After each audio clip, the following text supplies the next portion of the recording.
ask you a question? Do you really want to hurt me? Do you really want to make me cry? You see. Well, you can't, because I'm so happy to introduce my second guest, ladies and gentlemen. Boy George is here!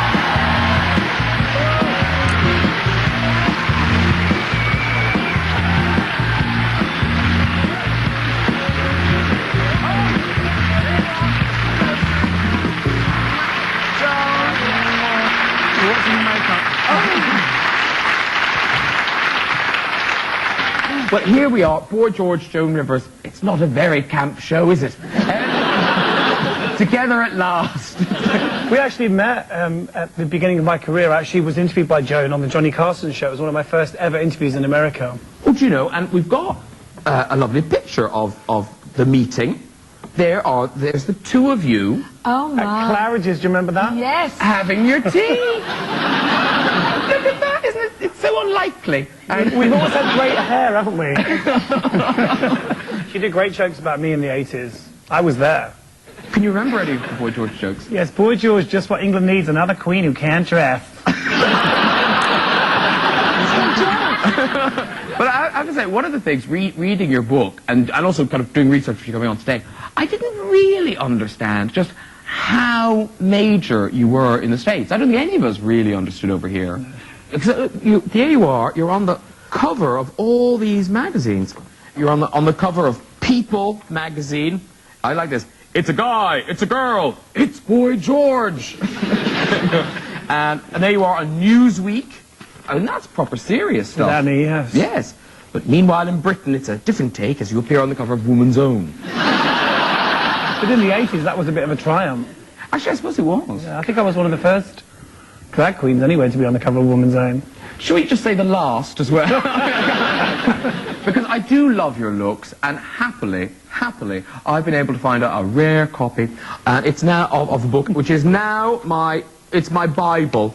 It's the Boy George Fashion and Makeup book. I still have a copy of that, actually. The great thing is, now, thanks to this book, I can make my own Desert Prince outfit. That's actually taken in Blackheath Station outside the men's toilets. George in Civvy Street. But we were talking today now, this look you've had for quite a long time now. Are you thinking of moving on now, or? I like hats. We'd guessed as much. I mean, they hide a multitude of sins. But do you ever go down the shop to get a pint of milk without the hat? And I don't wear the hat when I'm shopping for milk. I mean, I look very scruffy when I'm not sort of on TV. I mean, I'm not paranoid about that, you know, I just want to do my shopping. Fair enough. Get me tofu and brown rice and get on with it, you know. But no, you... It's amazing who you bump into in Sainsbury's, though. Really? Yeah. Are you going to tell us who? I saw Bananarama in there once.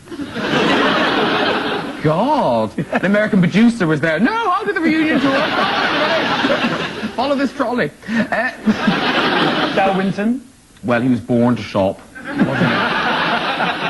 It's a man, and he pushes a trolley for a living. Well, he has. But no, the thing about changing the looks, Dale's lovely. It's your competition. Is he? Yeah. Oh, my God. Gay man on the telly. He's not gay, I think you'll find, George. Oh, really? No. Oh, you saw This Is Your Life as well? Yes. Okay.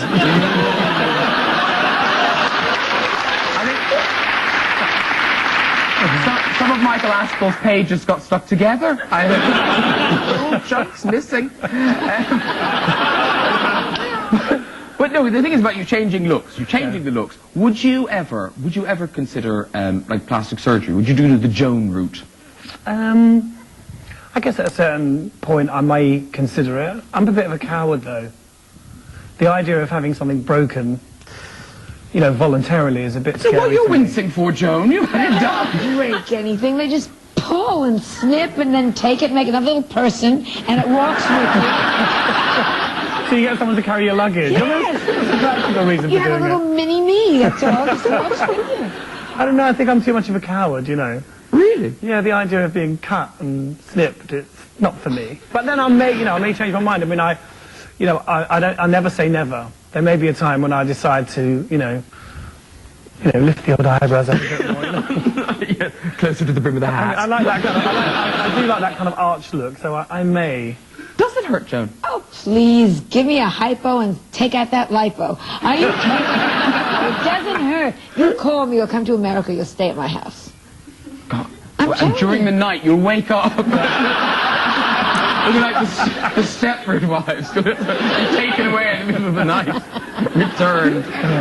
I met a boy at a dinner party a couple of weeks ago, an American boy, who had botulism in his forehead, and he'd had his lips done. He was a very beautiful boy, and he'd had this sort of injection in his forehead which made him kind of look a bit like the Tefal man. I kept, you know, when you're sitting talking to someone at dinner, I kept thinking, something really odd about you, and I can't remember what it is. And then I realised that there were no sort of lines of expression of any kind on his forehead, and he had this injection, and he told me all about it, and it was quite scary. Come on, have you had that done? What done?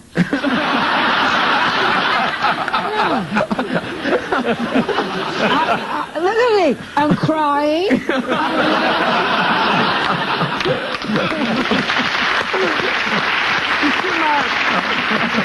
Told that it's all true. Joan, much excitement. Your escorts have arrived. Paula was true to her word, so let's meet the escorts. Here they come.